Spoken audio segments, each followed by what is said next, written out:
محترم ناظرین، السلام علیکم ورحمۃ اللہ وبرکاتہ۔ امید ہے آپ سب لوگ خیریت سے ہوں گے۔ آج کی اس ویڈیو میں پیش ہے ارشادات نبوی صلی اللہ علیہ وسلم۔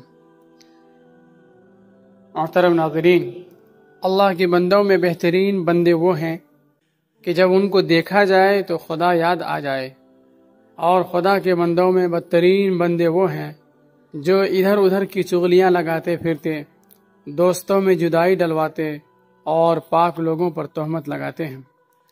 حیا ایمان کی علامت ہے، اور ایمان جنت کا ذریعہ ہے، اور بے حیائی گندگی ہے، اور گندگی دوزخ کا موجب ہے۔ حیا سے صرف بھلائی ہی حاصل ہوتی ہے۔ حیا اور ایمان دونوں باہم ملے ہوئے ہیں، جب ایک اٹھا لیا جاتا ہے اور دوسرا بھی اٹھا لیا جاتا ہے۔ میں قیامت کے روز 3 آدمیوں کا مخالف ہوں گا۔ پہلا، اس شخص کا جو میرے نام پر عہد کر کے دغا کرے۔ دوسرا، اس شخص کا جو آزاد شخص کو بیچ کر کے اس کا روپیہ کھائے۔ تیسرا، اس شخص کا جو مزدور سے پورا کام لے اور اس کی اجرت نہ دے۔ بڑے بڑے گناہوں میں سے ایک بڑا گناہ یہ بھی ہے کہ کوئی شخص اپنے ماں باپ کو گالی دے۔ لوگوں نے عرض کیا، یا رسول اللہ صلی اللہ علیہ وسلم، یہ کیسے ہو سکتا ہے کہ کوئی شخص اپنے ماں باپ کو گالی دے؟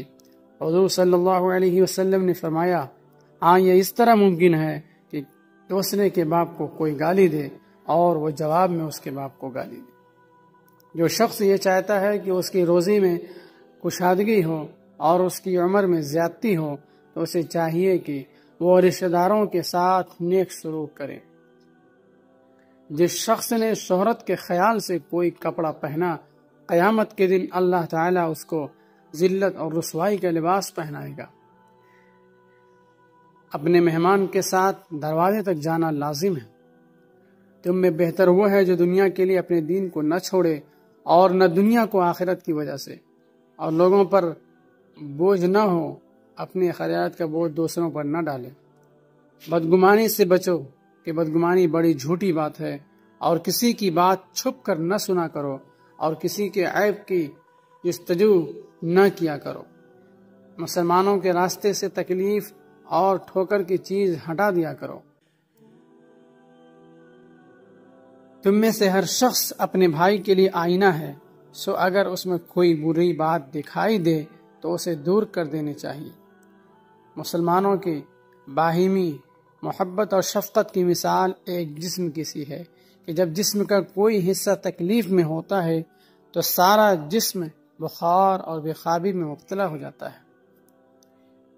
جو شخص لوگوں میں مشہور کرنے کے لیے کوئی عمل کرے گا، اللہ تعالیٰ اس کے عیوب لوگوں میں شائع کر دے گا اور اس کو حقیر اور ذلیل کرے گا۔